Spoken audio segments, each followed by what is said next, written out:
Okay, go for it. Good morning, good afternoon, good evening, folks, wherever in the world you are. It's V, the Girl Economist, coming to you live. We have CJ working in the background, and we have our very, very special guest, someone whose mind and viewpoints I greatly appreciate, respect, and love. It's none other than the Saker. Saker, welcome back. How are you? I'm doing great. Thank you for having me. It's a pleasure always to have you on. Love when you on our fans on the podcast as well as the YouTube channels and our social networks. Absolutely adore your work. It's very sustained. You bring a breath of fresh air and an insight that is definitely definitely in the minority Yes. of what's out there. People really they love it, man. They love it, and we love it as well. Oh, thank you. Mhm. So what's going on? How do you want to get into this, Acre? You take it from anywhere you want. Okay, but I guess we could start off with the political theater that's happening over here, the political kabuki theater. All the drama that's happening here with Trump, the deep state, the memo. I guess we could talk about Russia. We could talk about the Middle East, Iran, Hmm. the shift of Pakistan further into the One Belt One Road initiative. I mean, there's such a myriad of topics. Whichever way you want to start, go. Feel free. Well, I think they're all related, really, Yes, they are. They're all because connected. the U.S. is still the most powerful country on the Yeah. planet. It's being challenged, but it still is. And that country is, the expression I use is decapitated right now because the equivalent of the brain, which would be the executive, is right now completely immersed in an internal struggle of elites that essentially paralyzes the United States externally. I won't even judge about how what it does internally. I'm not an expert on that at all. But as I say, there is no U.S. foreign policy. All there is a lot of hot air. Some of them actually, I think, fairly dangerous hot air. And what we see is a deep, deep, deep crisis, a systemic crisis, which I think is the result of the internal contradictions between various factions fighting, that all benefited from the empire as it used to be. Now that that's really clearly hurting. Now, of course, the official media is never going to say that, but they know.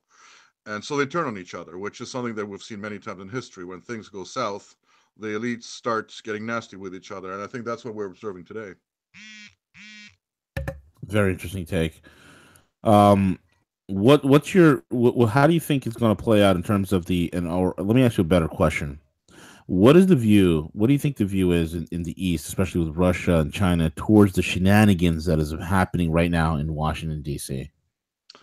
Oh, the Russians are absolutely baffled. I mean, it's actually amazing to observe it. It's really interesting. I wish I had enough time to do it myself, where people could, translate and subtitle TV shows which discuss that, because all of that is discussed intensively on Russian TV and the media.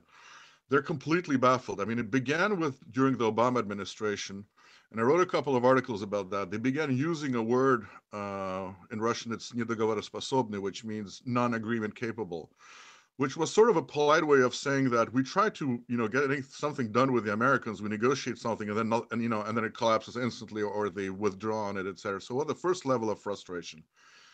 Then you had Putin saying, and that's very uncharacteristic because Russian diplomats tend to be kind of uptight and very formal and not very easy. It's not, they have this formal way of speaking, but suddenly they were starting to speak about incompetence, which was, certainly something strange that you never heard that during the Soviet Union. You never heard, Right. the Soviets saying our Americans are incompetent. It would never happen. You would say all sorts of bad things, but not that. And then Putin, this comment you probably heard about it. It's hard to negotiate with people who confuse Austria and Australia, which was, Yes. was an amazing comment coming from a head of state. But now that the insanity, this witch hunt around Trump and the blaming for the Russians for everything, they're baffled. I mean, they can't believe that this is for real, and they don't know what to make of it. I mean, the practical thing is that there's no U.S. I mean, externally, clearly the relationships are very bad between Russia and the U.S. And there was really some hope that with Trump coming to power, this would change. There were really hopes in Russia. I don't think anybody was completely naive, except for Zhirinovsky, who actually drank champagne when Trump was elected. Actually, the Kremlin was much more careful. I don't think it's true that Trump was Putin's candidate, but there were some. cautious hope that things would start getting done between the two countries. Not only is that over, but now basically the message that you hear, not so much from the Kremlin, but people around the Kremlin, or in less than most official meetings from even actually Putin, is that, guys, relations are going to, we're almost rock bottom, we're very close to it, and that's what we should look forward for the next decade or more. So Wow. there is a sense of, there's nothing we can do about it. This is terrible, but we'll have to do without. So that's where they are right now. They're basically saying, we can't work with the Americans. It's just not possible. Yeah. So we'll work with everybody else and try to stay safe. Yeah, I think that's the best course of action. I mean, the whole incompetence thing, I remember so vividly. The Lavrov and what's this guy's name? Lurch. What is his name? The guy from Massachusetts who looks like Lurch, the Kerry. politician who became secretary. Kerry, that's it, John Kerry, right? Yeah, absolutely. That's where it The, began. yeah, that's where it began. I remember so vividly between Lurch and Lavrov. Lavrov would always say that this is non-negotiable. There's no negotiating with these guys. It was a level of incompetence. And it's gotten so bad that Lavrov just made Kerry wait one time for 4 hours because it's just not worth Lavrov's time dealing with it with basically nincompoop. Well, the You thing know? is that Kerry, what he did was, it all began with. I want to come back to this. It's an important point because we tend to focus on Democrats versus Republicans, but I think it's much more complicated than this and deeper. It's a system thing, and it Yes. really did begin with Obama. A lot of what you see today, even Syria today, is another Obama legacy that Trump just took over and didn't change. I was having at least some hopes that he would, change the course, but he didn't. Kerry went to Moscow several times and met with Lavrov several times and said A, then jumped on a plane, got to DC and said non-A. And that for the Russians was like, what are you talking about? We just had an agreement. We shook hands, we made a press conference, and then now you're saying the exact opposite? And that's just really the cracks began there. Yeah. It's incredible, man. My head was spinning during those tumultuous times of U.S. history, and even in Syria. You look at Syria. I mean, what the hell are we doing with 10? Count them, Saker. 10 forward operating bases in northern Syria. They have no business being there. Well, not only It's that, but how unbelievable. about supporting Turkey and the Kurds at the same time? Does that make any sense to you? And It's and what to I call think the that, schizophrenic foreign policy. It's absolutely schizophrenic. oh, how about this? This is the one that really baffles me, and I always feel kind of internally have this voice saying you shouldn't say that, but my brain forces me to speak about stupidity. I mean, it's not a political science term, but I have to use that because watch this. What do we see in Afghanistan, and which we also see in Syria? We see the U.S. trying to impose some kind of outcome against every single neighbor that matters. I mean, how do you get anything done in Syria by antagonizing Pakistan, Iran, and Russia? You don't. Now let's look at Syria. How do you, by supporting the Kurds, who are you pissing off? Well, let's go down the list. Turkey, which is a crucial NATO ally to begin with, really important militarily. I would say the most important one. You're pissing off the Iranians, you're pissing off the Iraqis, you're pissing off the Syrians, you're pissing off the Russians. I mean, seriously, this is what the best minds in the Pentagon are coming up with. I can't believe it. During the Cold War, and I remember the Cold War very vividly. I was part of it. On both sides. Yeah. I mean, frankly, Yeah. folks were pretty smart. I wouldn't say that they were kind and loving people and charming people, either the Soviets or some of the Americans, Right. but they were sharp. They were very intelligent people. What You know, happened? you can see the talent pool has really whittled down. Yes. I'm baffled for words as well because I see this insane schizophrenic policy, and I tweeted out there as soon as I heard about this nonsense like months ago. I said, if they put up a Kurdish state, how long is it going to last? Maybe a month before the Iranians, the Iraqis, the Syrians, and the Turks just wipe it off the map. Well, you were optimistic. It took a week. It took a week. So you were optimistic. And the thing is, and here I want to come back to a comparison which I think is really important, is the comparison with the Soviet Union. The late Soviet Union, it had this ability to get the wrong people in command. When you have a polity, a state, an empire, call it whatever you want, which promotes the worst people, just in terms of competence, I'm not talking about morals and ethics here, just in terms of an ability to understand a situation and influence it in a way that serves your interest, that's truly scary. And I think of the words of Admiral Fallon, who called Petraeus ass kissing chicken shit kind of person he hates. Well, I wrote recently, I think that's all you see around Trump. All those generals around Yeah. him, they're generals maybe, but they are the kind that Fallon hates and would call ass kicking chicken shit general. They're not the kind of generals who were in charge during the Cold War. Right. We really see a qualitative drop here, which is very scary on one hand. On the other, I have to say, since I'm, as much as I am a supporter of the United States as a country, I'm a clear opponent of the empire. It also gives the other guys fantastic opportunities because Oh, it it does. removes a Absolutely. dangerous player. And everybody knows that. So there's a risk of having them do something stupid because at the end of the day, they still have a lot of power. And we see that in Syria today, where the US can get nothing done. But frankly, so far, they're very effectively disrupting the efforts of the Turks, Iranians, and Russians and to get a peace conference going. So there still is enough It's of incredible. toxicity potential left, and eventually the nuclear power, of course. Yeah, there's enough stupidity there to make a difference. Yes, really. I mean, it's funny for me to speak about stupidity, but I cannot come with another explanation or concept. It is stupidity, I think. I agree wholeheartedly. What's your take on what's happening right now with the petrodollar? We've seen that China announced the petro yuan with the gold trade settlement. I sense that we're gonna have it launched sometime in March. I talked to my guys in Hong Kong. They feel very strongly sometime in March, middle March, maybe end of March. We could see a petro yuan with a gold trade settlement. It's like the world is just gravitating out of the dollar. What's your take? Well, first of all, I'm not an economist, so I mean, I'm not competent to go into the details of that. But what I do see very clearly is the following. First of all, China and Russia are working together towards the same goal, not because they fantastically love each other, but because objectively they are, first of all, ideally complementing each other, and secondly, they have the same objective. Secondly, the solution to the problem of the Anglo Zionist empire is not to collapse it, because that would be dramatic for everybody economically and actually dangerous politically. It's to gradually build another something next to it. And I think that's what they're doing.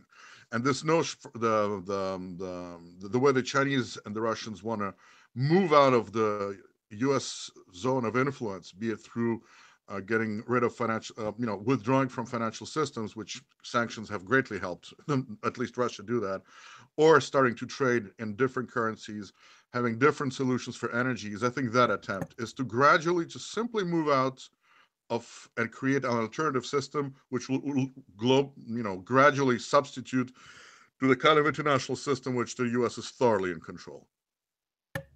Yeah, yeah. One of the things I'm looking at in regards to that is how Pakistan is. Recently we had Benjamin Nuts in Yahoo in India. Yeah. Nuts in Yahoo Mm-hmm. was in India, and he was trying to coerce Prime Minister Modi. And a lot of the U.S. Western analysts think that there's a rift between India and Russia that they can exploit, and then create the further feelings of animosity between India and China, because trying to pit them as regional powers. And it's pretty hilarious to say this. And then the recent Chinese naval base is being constructed in the Gulf over there, right in Pakistan. Mm-hmm. And we're seeing this whole entire thing taking place. What's your take on the whole India Russia relationship and how it pertains to the Silk Road, and is that even a vital strategic interest? Again, I wouldn't take Russia separately because Russia has certain assets and certain weaknesses. I would take Russia and China to really see who's pushing that. And I think that Russia and China desperately need and want peace. The last thing they need is tensions on that Silk Road. Now, that Silk Road, what's kind of remarkable about it is essentially it's dollar free or American free. So that Yeah. obviously makes the empire furious to see the biggest thing that happens in an economy worldwide is completely in their absence. So the logical fallback position is to try to disrupt it in any way, shape, or form they can. They will try to divide and conquer, of course. But even if they can't conquer, just divide for the sake of dividing and try to spoil or move it as far away as possible. Um, I'm not so sure about the Indians, but I frankly think that objective geostrategic and economic factors will have to convince India that they have to work with the Russians and the Chinese way more then they would have to. Usually, traditionally, India was trying to sort of play a middle position, which was actually pretty smart policy, not to be Right. dependent on either bloc and to both use both sides. But I think the power relationship is changing. The empire is getting weaker and weaker and weaker and weaker. And I think it will even affect Israel because Israel right now is realizing Right. the US cannot fix everything for it. Hence, all the trips to Moscow again. I think there's simply an objective loss of power on the U.S. empire side, and that even if there still is enough capability to disrupt what the others do, time is not on the side of that approach, and you can't have a foreign policy based on messing up other people's work. You need to offer something, inspiring, lucrative, and promising. And the U.S. has nothing to offer to India, and from that point of view, China and We Russia have a don't. lot to offer. We have literally nothing to offer. I think it was recently that James Mattis was arguing that he needed $50 billion more on top of the 850 billion allocated on the defense spending. Yeah, It's insane. but see, It's but that's very insane. This is characteristic. It is insane, but it's also in its way logical. When yeah. you start feeling okay, the basic problem is the U.S. as a task, the U.S. armed forces are given is controlling the planet. That task is too big for these armed forces, regardless of their size and capabilities. This is way too much. The logical thing would be to draw down, redefine the tasks, and then adapt a strategy, force structure, etc., to that. But that's the problem with ideologues. They can't accept that. So what he's trying to say is, first of all, by pouring more billions of dollars into it, we will continue and even make it stronger, our ability to control the planet, which is laughable. And secondly, if you look at the recent plans to beef up the U.S. nuclear posture, that is also what weak countries do. When you start having doubts about your ability to coerce and sway and with conventional means, you start threatening the nuclear weapon. So these are all Right. very consistent signs. If you know how to read it, these are all signs pointing to the same direction, a very rapid weakening. Yeah. Absolutely correct. The worst part is there's nothing in terms of industry that we need. We need a rap. This country needs a rapid industrialization, a reindustrialization. We're not getting that. We are continuing to waste money on having 300,000 troops in 192 countries on over 900 military bases is the most insane thing. And It then on is. top of that, creating things of no value. Look at the F-35. What a joke that is. I mean, you can go off the list on what the military industrial complex is producing today, and you realize this has nothing to do with defense. These are all bridges to nowhere. This is a wealth extraction scheme. It's Exactly. disgusting to see this. So it's not at all a failure. I think the F Yes, 35 is a exactly right. brilliant success. It has nothing to Yes. do with warfare or, developing a next generation fighter. It's a fantastic scheme to make people rich. And it worked brilliantly. It's one of the most successful programs in military history. It is. The problem is it's successful only in what it was designed to do, which is to fill the pockets of people. It is true. You're Correct. absolutely correct. In terms of what they get for it as a high tech flying brick. Yeah. I completely agree. It's unbelievable. How do you see things playing out in the next several months here as the sun sets on the empire? Oh God, this is something I'm not a prophet, and it's extremely hard to predict, particularly in a situation, first of all, where where the number of parameters that influence the situation just increases dramatically, and secondly, the key thing is you're not dealing with a rational actor. I absolutely do not have a sense that the U.S. is run right now by people who can look at reality and conceive of a plan how to deal with that reality. I see deeply delusional thoughts. And how that ends up is really impossible to predict. Let me give you one example. The recognition of Jerusalem as the capital of Israel. Yeah. My God, that is just about the dumbest thing, really. That if I was asked to come up with a really stupid plan for the US, I would go for that. Because it's really, let me tell you why. Go ahead, Internally, break it down. it's not going to appease the neocons. Most Jewish voters don't support Trump anyways, and they won't over that. It's pretty Correct. clear what that is in terms of internal politics. It does absolutely nothing for the United States in the Middle East other than pissing off everybody, including the totally limp and voiceless official Palestinian Authority. Now they are mad. The Saudis are embarrassed because they're now allied with people who did something which is an affront to even most of their people. I mean, how about being completely non-constructive? That's terrible. So Yeah. how do you predict actions of a government who can shoot itself in the foot in that kind of way? I can't. I don't know what they're capable of coming up with tomorrow. I really can't. I mean, CJ and I have always said this. When it comes to foreign policy, it is a disaster. It is such. I mean, recently we had Tillerson over in Mexico, and then Yeah, Mexico's going through their election. He's saying, "Beware of Russian meddling." oh yeah. And I think he just said that. Wait a second, somewhere else in Europe again. I don't know. Some Yeah, European country just also said, really be careful. They're about to, meddle in your elections. they're about to meddle in your election. It reminds me of the time when the two Russian pranksters who just recently pranked Adam Schiff. And we Yeah. played that interview early in the morning. But when they pranked, what is that idiot's name? The Waffle House waitress in the UN, Nikki Haley. There you Nikki go. Haley, yeah. When she got pranked, and Yeah, of a these two non-existing country. with a non-existing country. Yeah, of the Russian interference in a non-existing country. But see, we're laughing about this, but this is not funny at all because what No, it it's really deadly shows, serious.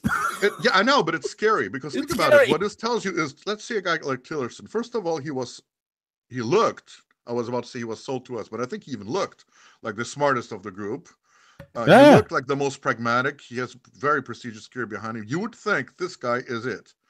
And then he first of all he's unable to deal with Nikki Haley. So how do you deal with any foreign leader, particularly a tough one like say Erdogan or Putin, when you can't deal with Haley?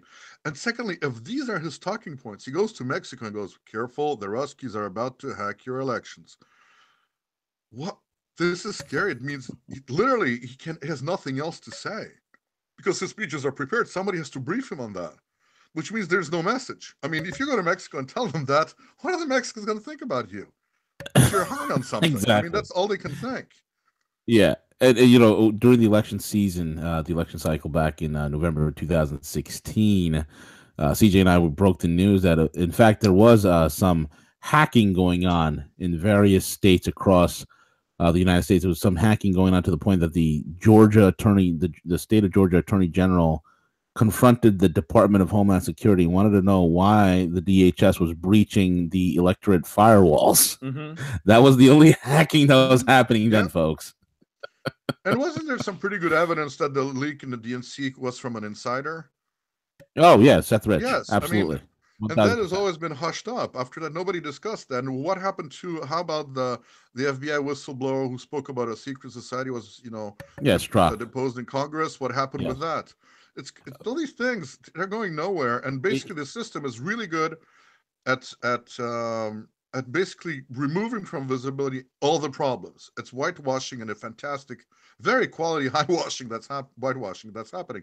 But the problem is with that is it solves nothing. Yeah, it solves It's absolutely literally nothing. playing music on the Titanic while it's sinking. The orchestra is great. I admire it. Uh, But the Titanic is still it's sinking. wonderful. It's a wonderful song. Yeah. Oh, let's not get into the lifeboats. Hmm. I mean, Really. it's pretty much a run to failure almost. I mean, look at the recent stuff, the recent maneuvers that they're doing right now in the Ukraine, a situation that they themselves in DC have no idea. They cannot even, they can't, they could barely hold Kabul in Afghanistan or barely even understand the intricacies in Afghanistan. And here they are in Ukraine, about to arm them with more deadly weapons, creating more situation with the Russia. It's ridiculous. What's your take on that? And then we could touch base on the whole Okay. preposterous situation with North Korea right after. Well, on the Ukraine, I would tell you that I think that's actually um, the least stupid. I won't call it smart, but it's the most logical U.S. stance, actually. Mm. Because what are we talking about? Basically, we've been talking about for a long time. There's constantly been small level attacks. Small people still die, but it's not a full scale warfare in the Donbass. Everybody in the Ukraine, in Russia, is discussing the famous offensive that eventually the Ukrainians are going to attack and try to, reconquer and over Russia. The US is giving its political backing to it. The Yukis have basically stepped out of the Minsk agreements completely. They get full backing from the United States on that, and there's going to be a certain amount of weapons shipped.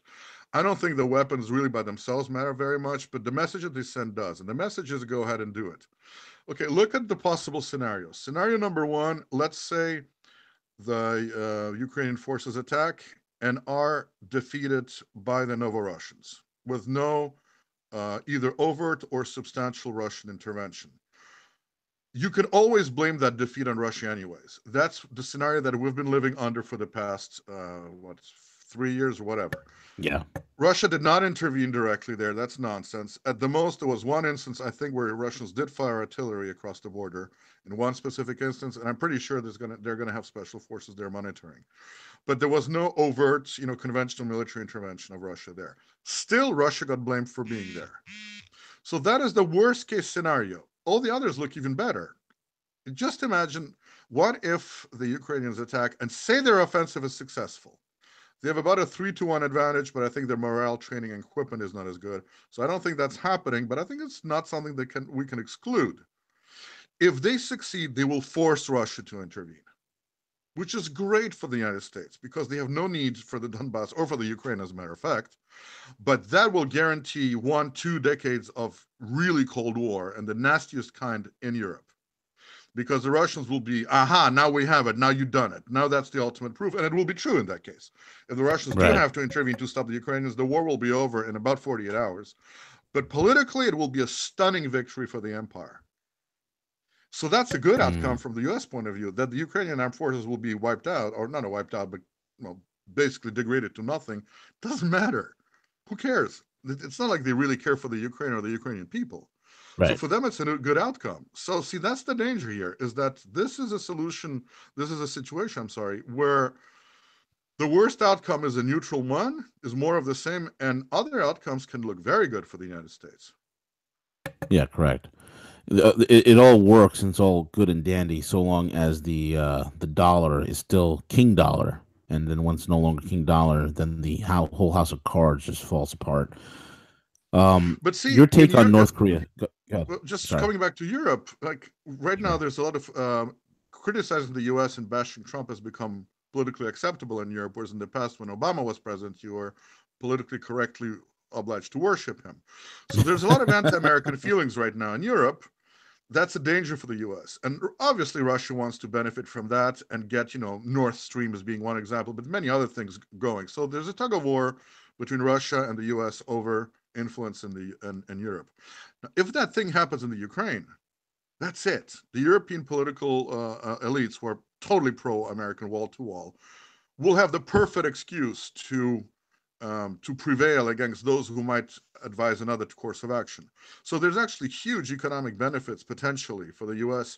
by triggering an open war between Russia and the Ukraine.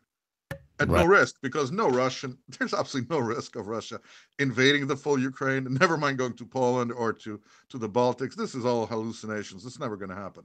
So Russian tanks are not going to drive to Portugal, or even to Kiev. They won't. Right. So because they have no interest in getting involved that way, or second thing, no interest in controlling that, because once you take it under your direct control, you have to fix it. And the Russians are not the ones who broke the Ukraine. They're certainly not the ones who are going to pay for it. So Correct. really, there's no risk of a Russian counterattack that would be really painful. The Novorussians will counterattack if they prevail. They will probably push back to a certain degree, but even they are not going to push, in my opinion, retake all of the Ukraine.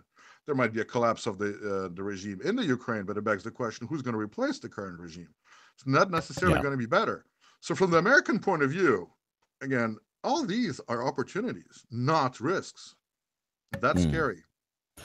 There's a wild card in this mix. The wild card is Macron. Macron in France is now that if you've been following what the latest statements that are coming out of the Macron administration is even the idea of toying with having a Frexit is becoming a reality. Especially Macron right now wants the end of Russian sanctions. He was recently in Beijing with China, and there's a lot of interconnections going on over there. They are tired of being a U.S. vassal in some regards, especially during the Hollande administration. What's your take?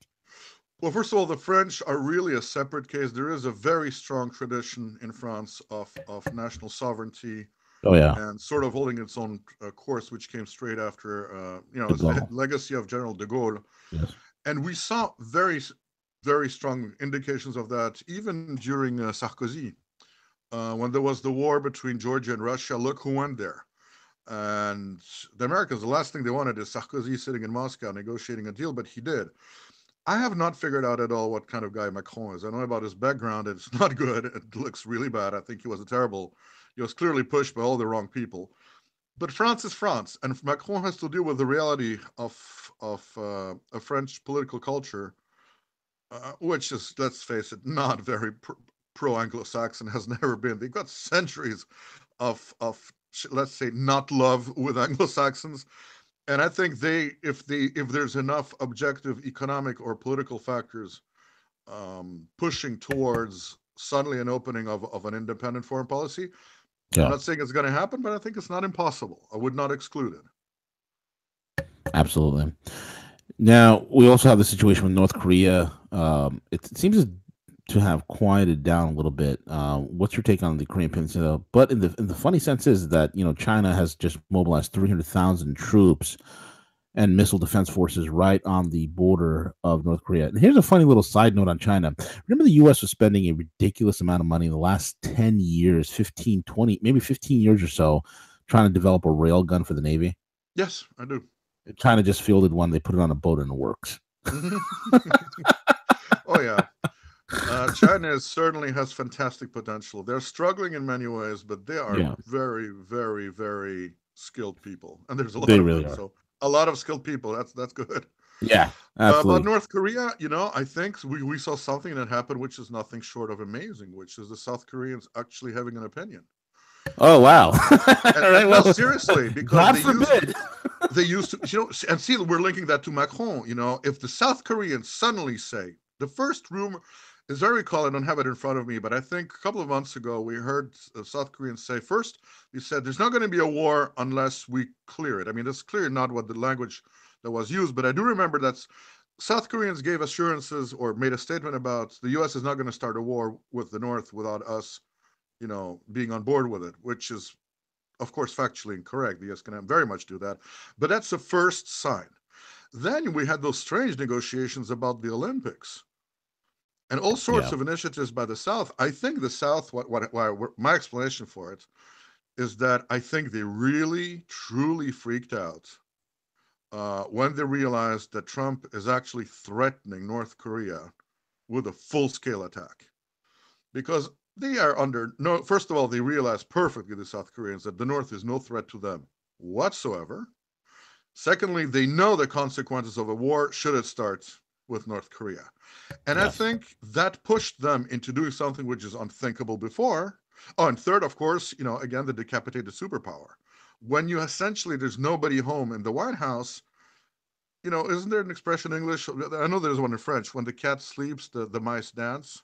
I mean, Yeah. that's When the cat is away, the mouse will play. exactly. Well, that's I think that's the idea. And I think they sense that basically there's nothing the US can really do to prevent them from talking to the North Koreans directly, and they are.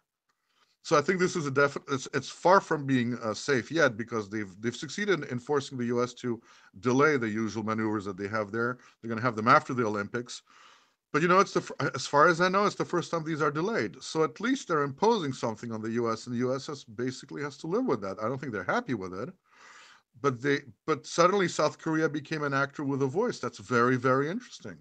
That's exactly what could happen with Macron. That's exactly what happened with Erdogan. I think it's going Yeah, to happen absolutely. with Israel. Yes. Heed my words. They're going to People have to. I mean, always, the unipolar world is literally falling apart, man. The edifice itself has been severely damaged. yes, The capstone of this Anglo-American Atlanticist empire is literally just coming to pieces.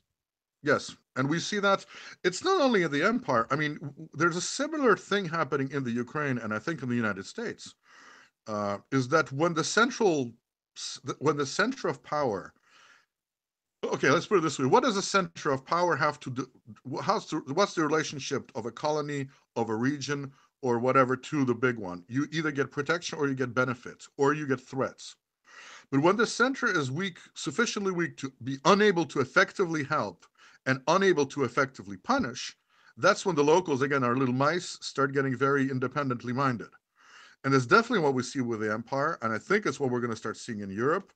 I think there's a real potential of that happening in the Ukraine, and that's why the risk of war is going up, because the central power is getting weaker. Because war unifies people very wonderfully in case of crisis. Correct. I think it was what we're probably going to see in the United States, because if Washington D.C. has gone insane and basically there's a vacancy there in the White House, the governors are still governing. There are still states that need to get stuff done, and I think we're going to start seeing even that building is going to start showing cracks. Yeah.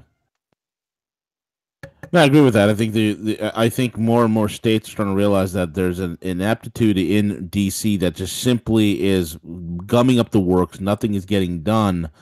And hopefully we could have our prayers answered. Maybe California will, in fact, break away from us, man. That'll be wonderful. Or other states. I mean, I'm just observing, I'm baffled. The drug policies in the U.S. More and more Oh, it's states are insane. legalizing marijuana and making a killing.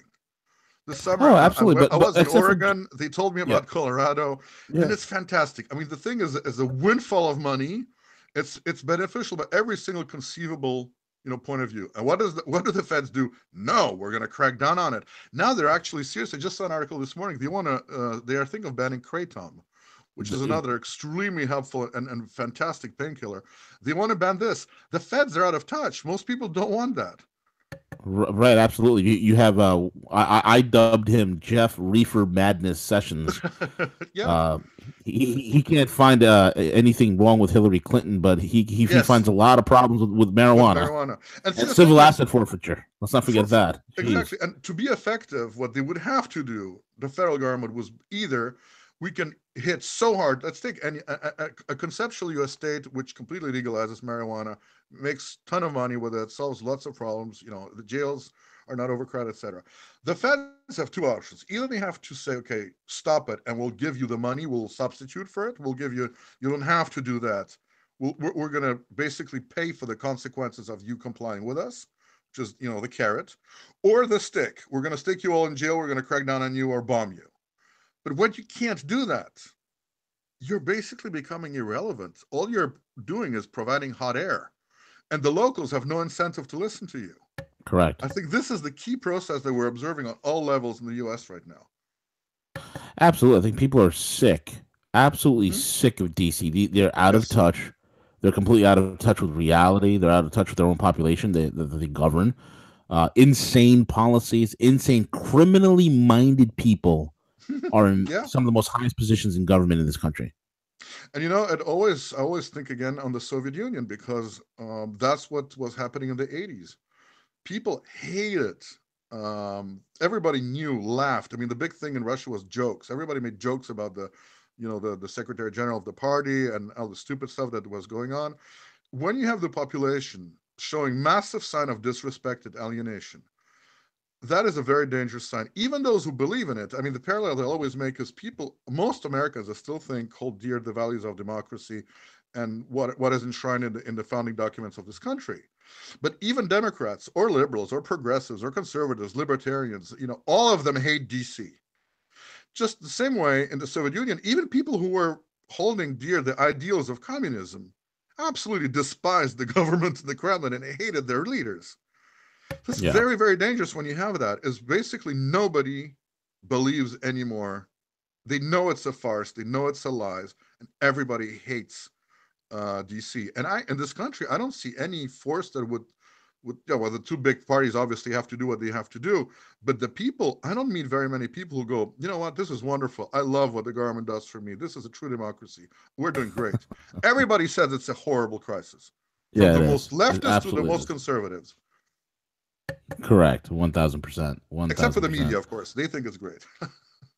Yeah, it's great for them. I mean, Yeah. what's happening here is you're having what's being created instead of a constitutional republic. I'm seeing an evolution to a almost a neo feudalistic society, and, and Yes. and now it's falling apart. And there's a lot of infighting here.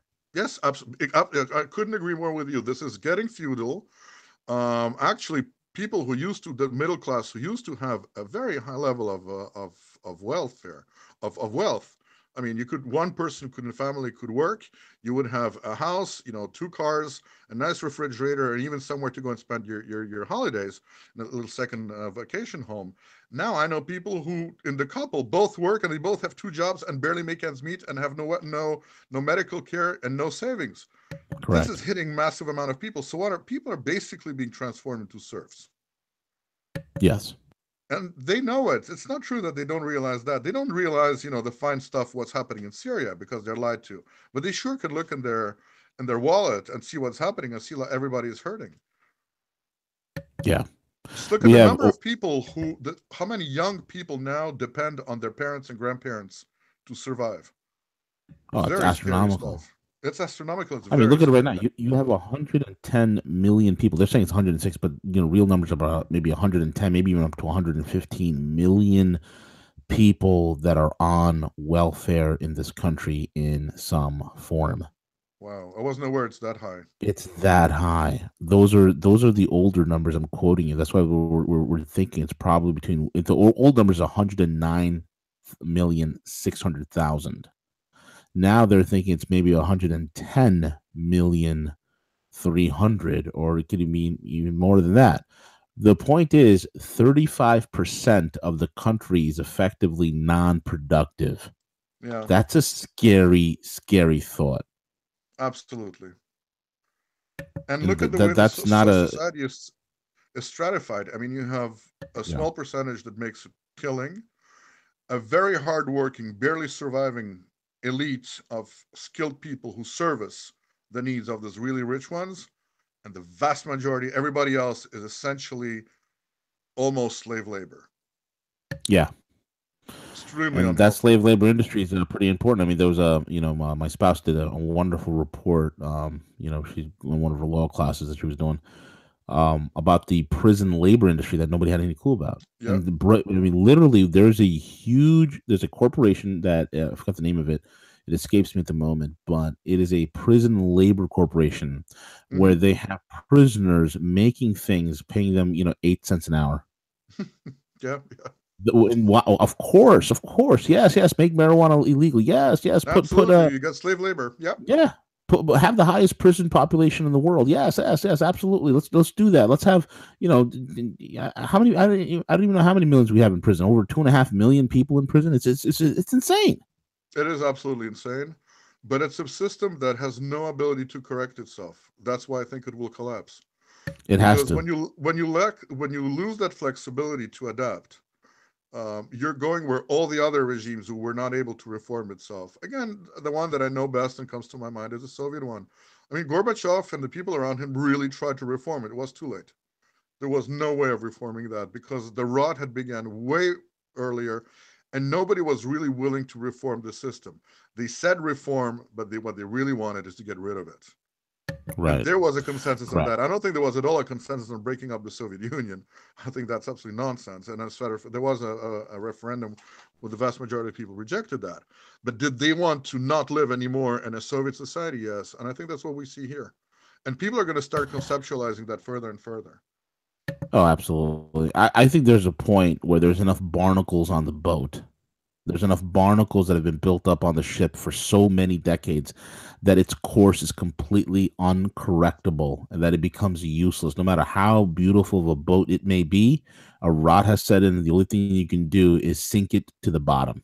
I agree.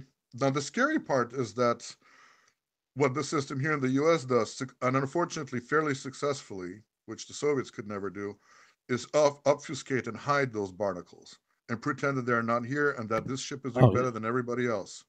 I mean, And that's just look at really our GDP scary. numbers. 50% of our GDP numbers is nothing but reshuffled debt. And the It's economy is ridiculous. booming right now. That's what we hear from the administration. Mm-hmm. With 35% in taking welfare, the economy is booming. Yep. With the fictitious numbers coming out of the rigged Wall Street computers, all algo trading to begin with, it's a sad state of affairs, man. It really is. That's why my advice to everybody and to everybody listening, I really mean that seriously. It comes from the heart. Is the first thing you need to do. The very first step is to get rid of your TV. I think the nicest thing is to put it in your garden and shoot it, but you can do whatever you want with it. Stop reading newspapers, disconnect from the radio, and get all your information from free sources. because the Exactly. exposure to the official system of propaganda truly fries your brain and makes you an ignorant person. It inoculates you. It Hmm. inoculates you against any sort of logic and cohesive And critical thought, thinking, yeah. any sort of critical thinking. You're completely immune from it. It's I know family members who work in who are so concerned about privacy and security, and yet they are voting for individuals and political parties that are against privacy, that are Yeah, against liberty. And I say to myself, this is what Orwell talked about, Saker, the having a double think, yeah, double think, yeah, that's holding two exactly what we see. alternative, yeah, holding those two alternative realities at the same time that are diametrically opposed and being completely okay with it. It's I strange. also see it here. Yes, it's exactly what I observe here. Absolutely. Uh, Closing comments, sir. Go ahead.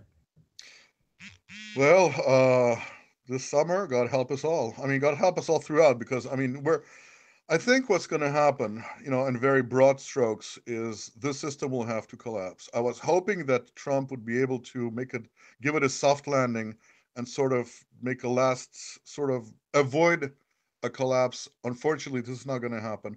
I think the country, actually, the United States, will rebound. It's a rich country, has fantastic, it's a large population, huge pool of talented people.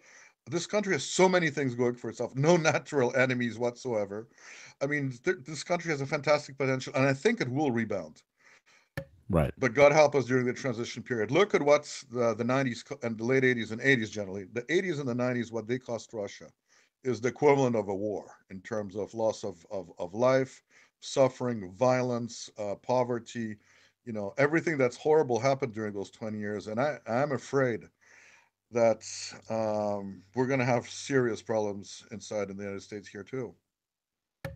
Yeah. Until we get that new, the rebooted, or what do you call it, USA 2.0, where it's a country, not an empire anymore, and a country that Exactly. can be very powerful but still a normal country. Exactly. It's Which is going to happen. should be the ideal. Yes, of course. And everybody on the Yeah. planet would welcome that. That's the Everybody thing. would love it. I would love it. You Yeah. know. Yeah. 1,000%. I've never met somebody who actually wishes ill to the United States as a country. I really haven't. Yeah. Yeah, exactly. The government, yes. In fact, there's many Americans who wish ill to the government, but not to the country or the people Yes, itself. I mean, we're exactly. good people. My hope is this. I hope for a soft landing. I think there's a glimmer of light that it could possibly happen. We'll see. But it's we're all bracing ourselves. I mean, look at this, man. We have a memo drop, and yet today's Wednesday morning. Rod Rosenstein reported to work this morning. I know, I know, I know. I agree. Yeah, I'm pulling my hair out, man. Yeah. People are simply never getting fired or resign or anything, because What the hell? they're all covered. See, they're all accomplices. That's the key thing. They're Yeah, not. They pretend to have differences. They have some real differences, but fundamentally, they're all accomplices into the same gang. So they will stand up for each other. 1,000%. Andrew McCabe is still getting paid. Like Who's these are that? guys that in any other country they did this, they'll be lined against the wall Who's McCabe? Remind me. in front of a Sorry. firing squad. Can you remind me who McCabe is? I don't know what. Andrew McCabe, he's the assistant director of the FBI who took over for Comey when Comey was Okay. fired. Yeah. Yeah. Yeah. Oh yeah. Andy But all McCabe. four of them, of course, all of Yeah, them. Yeah. it's It's unbelievable. So, I mean, these are the things that I'm watching. I'm just saying to myself, my God, if this is egregious. These are people that need to be removed. They need to be taken out. And yet you have Hillary Clinton on a speaking tour yet again, talking about hmm. climate change and that climate change is sexist. And how do you like the rumors of Michelle Obama running? The This is a Predator. joke. It's a joke. We're having the Klingon run. It's a Yeah. it's a terrible joke. It's a terrible joke. I mean, this year might also be the actor Dwayne Johnson, aka The Rock. He might he might Yeah. throw his, and Oprah might be running. Oprah. Yes, Oprah. I heard about that also. Oh my God. There is still a theoretical possibility, because crises tend to generate changes in the people in power. There is a Yeah, possibility of somebody, suddenly getting a lot of popular support, that will sort of pop out from the contradictions that we see today that might make a difference. My Yeah, hope was not expectation, but my hope that what Trump could have been, but hasn't yeah. obviously been. Maybe there's somebody who's going to come out. I don't see anybody on the horizon, but I'm No. not an internal Yeah, politics specialist. I don't know. yeah. I mean, I still see there's a chance that this thing could turn around. We have some things coming out with uh this character named QAnon. Some of the Hmm. things he said is pretty true. I'm still waiting on the big picture. That's the whole entire thing here, Saker. I'm just waiting. It's just the wait is killing me. I've Yeah. had, guys like you and myself. We've had decades of abuse, seeing the abuse of the empire, and Hmm. we just want it to stop. But for that, you need to drain the swamp. So it You needs a have to. purge, is what's needed.